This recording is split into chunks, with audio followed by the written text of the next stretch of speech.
Assalamualaikum warahmatullahi wabarakatuh. Kembali lagi di channel Sukotireng. Di kesempatan kali ini saya akan membawakan sebuah cerita yang berjudul Kembalikan Kepala Bayiku. Cerita ini ditulis oleh akun Facebook bernama Autor Senja. Bagi kalian yang ingin bacanya secara langsung, bisa kunjungi link yang sudah sertakan di kolom deskripsi. Sebelum cerita ini dimulai, jangan lupa untuk like, komen, dan subscribe channel ini. Dan juga tekan lonceng notifikasinya, agar kalian semua tidak ketinggalan cerita-cerita terbaru dari kami. Tentunya tak usah berlama-lama lagi. Langsung saja kita masuk ke ceritanya. Di sisi lain setelah berkelahian kecil tadi, dengan hati yang dongkol dan seluruh tubuhnya lebam membiru, Budi berjalan tertatih-tatih membersihkan tubuhnya yang dipenuhi lumpur yang sudah mengering. Setelah semuanya selesai, barulah Budi membaringkan tubuhnya di atas berbaringan untuk beristirahat, berusaha untuk tidur melupakan semua kejadian buruk yang ia alami pada malam itu. Kejadian yang benar-benar membuat Budi seperti orang yang kehilangan akal. Kematian Badarmo dengan cara yang begitu mengenaskan, dan sumpah serapah yang Arum diucapkan terus saja berputar di kepalanya. Sekuat tenaga Budi berusaha untuk mengusir ingatan buruk itu. Namun anehnya semakin ia berusaha melupakan, ingatan buruk itu semakin berputar di kepalanya, membuat Budi gelisah. Hidupnya menjadi tidak tenang, dihantui bayang-bayangan rasa ketakutan dan penyesalan yang teramat dalam. Rasanya ia ingin mengatakan semua kesalahan yang telah ia lakukan dan mengakui semua perbuatannya kepada Bagus. Tapi ia tidak bisa melakukan semua itu. Jika ia melakukannya, maka setiap kebusukan yang ia dan teman-temannya lakukan akan terbongkar. Apalagi yang dikatakan Doni benar. Belum tentu setelah ia mengatakan semuanya, Bagus dan semua warga desa mau memaafkan kesalahannya. Tubuh Budi hanya meringkuk di atas tempat tidur dengan seluruh tubuh terasa remuk dan ngilu. Berbaring sana kemari sembari memejamkan kedua matanya, mencari posisi yang pas agar bisa ia terlelap. Waktu terus saja berlalu. Berjam-jam Budi berusaha untuk tertidur hingga malam pun tiba. Setelah lama berusaha berbaring kesana kemari, akhirnya Budi bisa terlelap. Terdengar suara ketukan pintu dari luar. Budi yang saat itu baru saja terlelap, kini mulai terusik dari tidurnya. Siapa? Tanya Budi serak. Tubuhnya menggeliat dengan kedua mata yang masih terbejam. Hening. Tidak ada jawaban sama sekali. Sejenak suara ketukan itu menghilang. Budi yang saat itu masih terasa begitu mengantuk kembali terlelap. Kembali lagi suara ketukan itu terdengar. Budi yang baru saja terlelap kembali terusik. Siapa? Tanya Budi lagi sembari membuka kedua matanya berat dengan tubuhnya masih terbaring di atas tempat tidur. Hening. Lagi dan lagi tidak ada jawaban. Untuk ketiga kalinya suara ketukan pintu itu terdengar. Budi yang saat itu kembali berusaha untuk tertidur, kembali lagi terusik. Woi, siapa? Tanya Budi geram, sedikit berteriak. Buka pintunya, Bud. Ini aku, Doni. Ucap seseorang itu dari luar. Doni, gumam Budi pelan, lalu bergegas turun dari pembaringannya, berjalan tertatih-tatih membukakan pintu. Terdengar suara pintu terbuka. Kini terlihatlah di depan mata Budi siapa seseorang yang mengetuk pintu berkali-kali hingga ia terbangun dari tidurnya. Melihat siapa seseorang yang berdiri di hadapannya, seketika tubuh Budi menggigil. Bergetar ketakutan dengan cairan berwarna kode mengalir deras mengucur ke bawah dari sela-sela kedua kakinya. Budi begitu ketakutan sehingga tanpa sadar air seninya pun keluar membasahi celananya. Di depan matanya sendiri, Budi melihat sahabat masa kecilnya sedang berdiri di hadapannya dengan kondisi yang begitu mengenaskan. Seluruh tubuh Doni bersimbah darah. Kedua bola matanya melotot memutih sempurna. Bahu sebelah kirinya terkoyak lebar hingga satu tangannya terpisah dari tempatnya. Dari leher maupun perutnya darah segar terus saja mengucur keluar, membasahi seluruh tubuhnya. Doni, ucap Budi terbata. Tubuhnya terasa membeku, detak jantungnya seakan berhenti berdetak. Tidak percaya dengan apa yang ia lihat sekarang. Tolong aku, Budi, ucap Doni pelan. Lalu tiba-tiba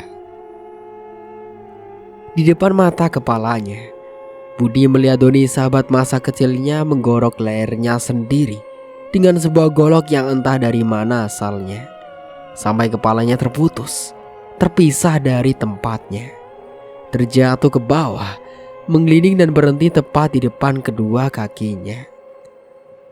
Tidak hanya itu saja, tubuh Doni pun ambruk tergeletak dengan satu tangan kanannya masih menggenggam sebuah golok yang ia gunakan untuk menghabisi nyawanya sendiri. Tidak! Teriak Budi kencang lalu bangkit dari pembaringannya.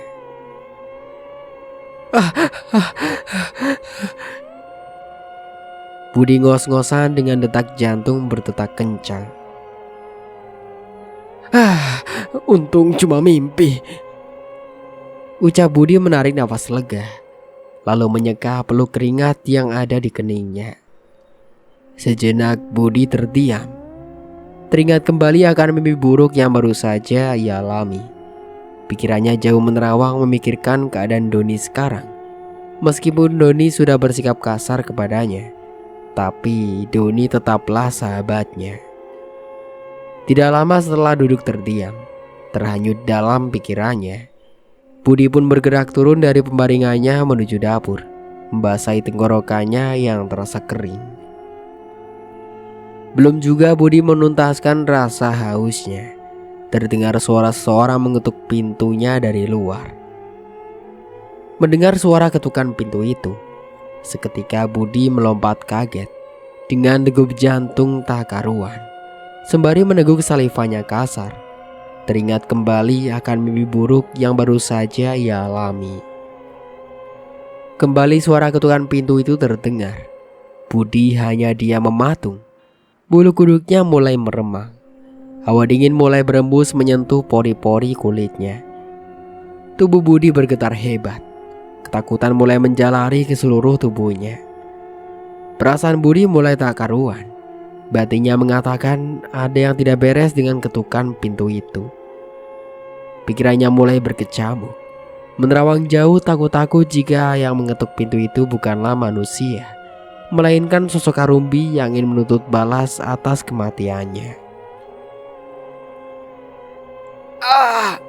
Budi, tolong aku, ucap seseorang itu dari luar merintih kesakitan. Lagi dan lagi Budi dibuat senam jantung. Ia seakan mengenali suara seorang yang berada di balik pintu itu. Bud, tolong aku, ini rasanya begitu sakit, ucap seseorang itu lagi terisak. Mendengar suara seorang itu, Budi hanya diam terenyuh. Pikirannya mulai berkecamuk. Bud, tolong aku, Bud, ucap seseorang itu lagi terbata-bata. Terdengar begitu sangat memilukan. Mendengar suara seseorang yang sangat ia kenal merintih kesakitan dan terdengar begitu memilukan di telinganya, Budi menjadi tidak tega. Dengan cepat Budi melangkahkan kakinya, membukakan pintu untuk Doni, sahabat masa kecilnya, dan melupakan semua mimpi buruk yang baru saja ia alami. Terdengar suara pintu terbuka. Budi yang saat itu merasa begitu khawatir akan keadaan Doni seketika langsung memeluknya. Darah, ucap Budi terbata-bata setelah sadar jika tubuh Doni dipenuhi banyak luka dan basah bersimbah darah. Menyadari hal itu, Budi langsung melepaskan pelukannya, berisut mundur sedikit menjauh dari Doni dengan tubuh gemetar ketakutan. Melihat Budi gemetar ketakutan, Doni hanya tersenyum menyeringai dengan kedua bola matanya melotot memutih sempurna. Doni, kau kenapa? Tanya Budi terbata-bata. Tubuhnya bergetar hebat dengan cairan berwarna kuning berembes membasahi celananya. Nyawa harus dibayar dengan nyawa. Kalian semua harus mati, ucap Doni tersenyum sinis. Lalu tiba-tiba Doni menggorok lehernya sendiri dengan sebuah golok yang terlihat begitu tajam. Darah segar langsung mengucur deras dari lehernya, hingga darah itu muncrat memercik mengenai wajah Budi. Dengan senyum lebar menyeringai dan kedua bola mata masih memutih melotot sempurna, Doni terus saja menggesek goloknya, terlihat baru saja diasah di lehernya sampai kepalanya terputus, terpisah dari tempatnya, lalu jatuh menggelinding persis seperti yang ada di dalam mimpi Budi pada saat itu. Melihat pemandangan yang begitu mengerikan di hadapannya, Budi hanya bisa terdiam membisu. Tenggorokannya terasa tercekat dengan wajah pucat pasi. Budi tidak pernah menyangka jika pemandangan mengerikan yang ia lihat di dalam mimpi buruknya benar-benar terjadi dan terpampang nyata di hadapannya. Budi menggigil ketakutan dengan peluh keringat dingin sebesar biji jagung terus mengucur dari keningnya. Seluruh tubuhnya terasa mati rasa. Tungkai kaki maupun persendian tulangnya terasa begitu lemas, seakan-akan tidak mampu lagi menahan berat tubuhnya. Pelan-pelan tubuh Budi merosot ke bawah bersamaan dengan terjatuhnya kepala Doni dan menggelinding mendekatinya, lalu berhenti tepat di depan kedua kakinya dengan tersenyum menyeringai. Tidak, teriak Budi kencang dengan tubuh gemetar hebat. Tidak, bukan aku yang membunuhnya, teriak Budi histeris. Ingatan akan penyebab awal kematian teman-temannya satu persatu kini mulai berputar di kepalanya. Masih teringat jelas di benaknya bagaimana mereka menghabisi Arumbi dengan cara yang begitu mengenaskan, seolah kejadian itu kembali diputar ulang di hadapannya. Bukan aku yang membunuhnya, bukan aku. Aku hanya disuruh, ucap Budi berulang-ulang sembari menggeleng-gelengkan kepalanya, berusaha mengusir jauh ingatan yang ada pada malam itu dari kepalanya. Budi terus saja berteriak seperti orang yang sudah tidak waras. Tubuhnya meringkuk terduduk lemas di samping tubuh Doni yang bersimbah darah. Darah segar terus saja mengucur keluar dari tubuh maupun leher Doni yang sudah terpotong. Bau anyir darah yang mengenangi tubuh Doni menyeruak masuk menembus ke dalam indera penciumannya, membuat siapapun merasa mual ketika mencium aromanya. Tepat di malam itu, Santoso yang baru saja selesai menemui seseorang yang menjadi dalang utama di balik kematian Narumbi dan sudah menyusun rencana baru agar kebusukan yang telah mereka lakukan tersimpan dengan aman. Tanpa sengaja dalam perjalanan pulang, indera pendengaran Santoso mendengar suara teriakan salah satu anak buahnya. Santoso yang pada saat itu merasa begitu penasaran dengan apa yang terjadi kepada salah satu anak buahnya, sampai membuat Budi berteriak histeris. Seakan-akan ada suatu kejadian buruk yang membuatnya begitu ketakutan. Dengan langkah lebar, Santoso berjalan tergesa-gesa menuju kediaman Budi. Setibanya di depan rumah Budi, Santoso begitu tiba terkejut dengan pemandangan mengerikan yang tersaji di hadapannya. Kedua pupil matanya melebar sempurna dengan mulut menganga. Tidak pernah terpikirkan di benak Santoso jika satu persatu anak buahnya tewas dengan cara yang mengenaskan. Dengan cepat Santoso mendekati Budi yang masih tertutup lemas sembari berteriak ketakutan. Santoso takut jika nanti ada seorang yang akan mendengar apa yang Budi ucapkan dan membuat semua rahasia yang mereka sembunyikan terbongkar. Untungnya pada malam itu tidak ada satupun yang mendengar teriakan Budi kecuali Santoso. Semua warga desa sudah terlelap, terhanyut ke dalam mimpinya masing-masing. Terlebih lokasi rumah Budi yang lumayan jauh dari perumahan warga desa sedikit memberikan mereka keuntungan. Bukan aku yang membunuhnya, ucap Budi berulang-ulang dengan peluh keringat dingin membanjiri seluruh tubuhnya. Terlihat jelas dari raut wajah Budi dan tingkah lakunya, ada ketakutan besar yang melanda dirinya sampai membuat jiwanya terguncang. Bud, sadarlah. Katakan, apa yang sudah terjadi? Kenapa Doni bisa seperti ini? Tanya Santoso cepat, sambil mengguncang-guncang kuat tubuh Budi agar ia sadar. Merasa jika ada seseorang yang mengguncang-guncang tubuhnya, seketika Budi terdiam. Dengan bulir-bulir bening mengalir dari sudut matanya, bercampur keringat dingin yang membanjiri tubuhnya. Budi terdiam dengan tubuh bergetar menatap seorang yang berada di hadapannya. Budi, sadarlah. Jawab aku. Katakan, apa yang sudah terjadi? Tanya Santoso lagi, sambil tetap mengguncang-guncang tubuh Budi. Budi yang saat itu mulai menyadari siapa seseorang yang berada di hadapannya, kembali terisak. Teringat kembali akan kejadian tragis bagaimana Doni, sahabat masa kecilnya, menggorok lehernya sendiri di depan kedua mata kepalanya. Budi, katakan kepada aku, ada apa ini? Tanya Santoso semakin tidak sabar. Arumbi, ucap Budi terbata-bata. Tubuhnya semakin gemetar ketakutan ketika kembali menyebut nama itu. Ada apa dengan setan wanita sialan itu? Tanya Santoso lagi dengan rasa penasaran yang kian membuncah. Arumbi yang sudah melakukan semua ini. Arumbi juga sudah menghabisi Wawan, Badarmo maupun Doni. Sedangkan Joko entah hilang pergi kemana. Ucap Budi terisak dengan luruh tubuh bergetar hebat. Seketika Santoso terdiam meneguk ludahnya kasar.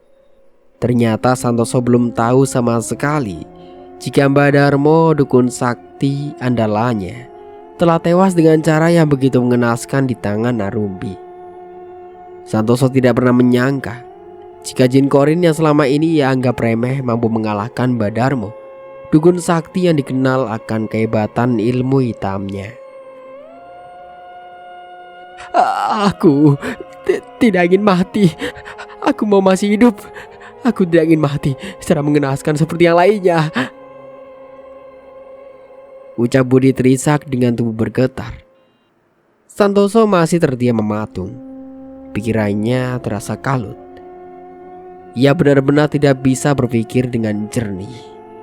Entah kenapa malam ini seorang Santoso yang dikenal sebagai laki-laki yang tidak takut akan apapun dan gemar bermain perempuan mulai merasa ketakutan. Aku tidak ingin mati. Aku ingin mengakhiri semuanya sampai di sini. Aku tidak ingin mati konyol seperti yang lainnya, ucap Budi lagi menghapus bulir-bulir bening dari sudut matanya dengan lengan tangannya lalu menatap lurus ke depan. Mendengar apa yang Budi ucapkan, seketika Santoso langsung menatap ke arah Budi dengan raut wajah kebingungan. Tidak paham dengan apa yang baru saja Budi ucapkan. Apa maksud dari perkataanmu itu, Budi? Tanya Santoso cepat. Pikiranku sudah bulat. Aku ingin mengatakan semuanya kepada Bagus dan mengakui semua perbuatan kejam yang sudah kita lakukan kepada Rumbi dan bayi yang ia kandung. Ucap Budi menjelaskan, lalu bangkit dari duduknya, berjalan melangkah menuju ke suatu tempat. Mendengar penjelasan Budi, seketika kedua mata Santoso melotot sempurna menatap ke arah Budi. Santoso tidak pernah menyangka jika salah satu anak buah yang ia percaya bisa berpikir seperti itu dan bisa membuat kehidupannya terancam bahaya. Baru beberapa langkah Budi berjalan, tiba-tiba Santoso kembali bersuara dan membuat langkahnya terhenti. Budi, tunggu!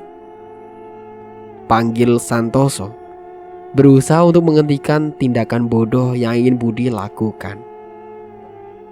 Mendengar Santoso memanggil namanya, Budi menghentikan langkahnya dan berbalik menatap ke arah Santoso. Ada apa lagi? Tanya Budi datar. Apa kau sudah gila, Budi? Apa kau sadar dengan tindakan yang ingin kau lakukan? Apa kau ingin membuat kehidupan kita semua dalam bahaya? Tanya Santoso cepat. Ia tidak ingin rahasia yang selama ini ia sembunyikan terbongkar dan membuatnya dalam masalah besar. Lalu, aku harus apa? Apa aku harus tetap diam dan membiarkan Rumbi membunuh seperti yang lainnya? Tanya Budi frustasi. Rasanya Budi benar-benar lelah dengan semua kejadian menyeramkan yang ia dapat dari sosok Rumbi. Jika kau ingin semua tindakan keji yang sudah kita lakukan terbongkar dan membuat kita semua mati dan warga desa, itu yang kau inginkan? Tanya Santoso lagi dengan tatapan tajam. Sudah, cukup. Aku sudah lelah dengan semuanya. Pikiranku sudah bulat. Aku ingin mengakhiri semua sampai di sini. Jawab Budi cepat, kembali ingin melangkahkan kakinya. Kau sudah benar-benar gila, Budi! Teriak Santoso kencang, mulai tersulut emosi. Mendengar apa yang dikatakan Santoso, Budi mengurungkan langkahnya lalu kembali menatap tajam ke arah Santoso. Ya, aku sudah gila. Aku sudah kehilangan akal. Aku sudah lelah dengan semuanya. Aku ingin mengakhiri semuanya sampai di sini. Dan kali ini tidak ada satupun yang akan menghentikanku. Ucap Budi lalu kembali melangkahkan kakinya. Mendengar yang dikatakan Budi, Santoso semakin tersulut emosi. Santoso laki-laki yang tidak hanya gemar bermain perempuan, tapi juga gemar mabuk-mabukan dan memiliki sifat temperamental. Dengan mudah amarahnya pun meledak. Budi! Teriak Santoso kencang dengan amarah yang sudah meledak-ledak. Budi menarik nafasnya dalam, lalu kembali ingin menolehkan wajah dan tubuhnya menghadap ke arah Santoso. Namun tidak disangka, belum sempat Budi membalikkan tubuhnya secara sempurna menghadap Santoso, tiba-tiba sebuah kapak besar dengan ujung matanya yang tajam melayang ke arah Budi, tepat mengenai dadanya. Seketika darah segar mengucur deras keluar dari tubuh Budi. Budi tidak pernah menyangka jika Santoso bisa melakukan perbuatan sekejam ini kepadanya. Pelan-pelan tubuh Budi merosot dengan sebuah kapak yang masih tertancap di dalam dadanya. Budi terbaring lemah dengan nafas yang mulai tersendat-sendat di samping tubuh kaku Doni. Meringis kesakitan menahan rasa sakit yang luar biasa di dadanya. Apa yang sudah kau lakukan? Kenapa kau tega melakukan ini padaku? Rang Budi kesakitan dengan suara terbata-bata dengan linangan air mata. Melihat Budi terkapar dengan sebuah kapak yang masih tertancap di tubuhnya, Santoso tersenyum senang. Tanpa Budi sadari pada saat ia lengah dan ingin melanjutkan perjalanannya menuju Bagus, Santoso dengan amarah yang sudah meluap-luap hingga membuatnya gelap mata. Tanpa sengaja matanya melihat sebuah kapak yang berada tidak jauh darinya, lalu mengambil kapak itu dan melayangkannya tepat ke arah dada Budi hingga menembus masuk ke belakang. Kau yang memaksaku untuk berbuat seperti ini, Budi. Tawa Santoso senang, lalu berjalan mendekati Budi yang sudah terkapar dan langsung menginjak dada Budi kencang, hingga kapak yang masih tertancap di dada Budi semakin terbenam menembus masuk ke dalam. Darah segar terus saja merembas keluar menggenangi tubuh Budi yang sudah tergeletak lemah. Kau memang manusia yang kejam, Santoso. Ucap Budi semakin mengerang kesakitan dengan nafas yang tersendat-sendat. Merasakan rasa sakit yang sangat luar biasa akibat kaki Santoso yang masih dengan kuat menginjak-injak dan menekan-nekan agar kapak besar itu semakin terbenam di dalam dadanya. Budi, apa kau kira aku akan dengan mudahnya membiarkan mengatakan semuanya kepada laki-laki miskin bernama Bagus itu dan membuat hidupku terancam dalam bahaya? Aku tidak sebodoh itu, Budi. Ucap Santoso dengan tersenyum sinis. Kau manusia berhati binatang, Santoso. Kau akan menyesal karena telah mengikuti perintahmu. Dan kau memang tidak pantas mendapatkan cinta dari wanita sebaik Arumbi. Ucap Budi terbata-bata dengan nafas tersendat-sendat sambil terus saja mengerang kesakitan. Mendengar ucapan Budi yang dengan sengaja mengingatkan Santoso dengan kenangan masa lalu yang begitu menyakitkan baginya. Kenangan pada saat Arumbi menampar wajahnya, lalu menolak lamarannya dan memilih menikah dengan laki-laki miskin bernama Bagus. Sejak hari itu Santoso menyimpan dendam kepada Arumbi. Baginya, jika ia tidak bisa memiliki Arumbi seutuhnya, maka orang lain pun tidak bisa memiliki Arumbi, terutama Bagus. Santoso yang memiliki sifat temperamental semakin tersulut emosi. Amarahnya terus saja meluap-luap. Terlihat jelas dari raut wajahnya yang merah padam dengan tatapan mata terpejam. Dengan cepat Santoso mencabut kapak besar yang masih terbenam dan tertancap di dalam dada Budi, lalu melayangkan kembali kapak besar itu berkali-kali ke arah Budi secara terus-menerus, sampai ia merasa puas dan membuat Budi mengembuskan nafas terakhirnya. Kini tubuh Budi hancur terpotong-potong dengan organ dalam yang terurai keluar, berserakan kemana-mana bercampur cairan berwarna merah menggenangi tubuhnya yang sudah tidak utuh lagi. Kepala Budi pun ikut hancur terbelah bersama dengan percikan darah segar bercampur cairan otak memercik keluar mengenai wajah maupun tubuh Santoso. Melihat Budi tidak lagi bernafas dengan kepala maupun tubuh sudah hancur terbelah dan terpotong-potong, Santoso benar-benar merasa puas. Dengan santai Santoso melempar kapak yang masih ia pegang ke sembarang arah, lalu menjilati sisa-sisa darah segar yang menetes mengenangi wajahnya sembari tersenyum menyeringai. Setelah merasa puas dengan tindakan kejam yang ia lakukan, sejenak Santoso terdiam beristirahat sembari mengisap rokoknya, lalu mengembuskan asapnya ke udara. Sesekali Santoso juga memandangi tubuh kedua anak buahnya yang sudah terkapar menjadi mayat dengan tersenyum sinis. Andai kau ingin mendengarkan ucapanku, Budi, dan tidak ingin melakukan tindakan bodoh itu, mungkin saat ini kau masih hidup. Ucap Santoso terkekeh sambil tetap mengisap rokoknya santai. Setelah merasa puas, Santoso melemparkan puntung rokoknya ke sembarang arah, lalu pergi melenggang santai meninggalkan kedua jasad anak buahnya yang sudah tidak utuh lagi, tanpa merasa bersalah sedikit pun. Untuk sementara aku cukupkan dulu ceritanya sampai di sini. Sampai jumpa kembali part berikutnya. Kurang lebihnya mohon maaf. Wassalamualaikum warahmatullahi wabarakatuh.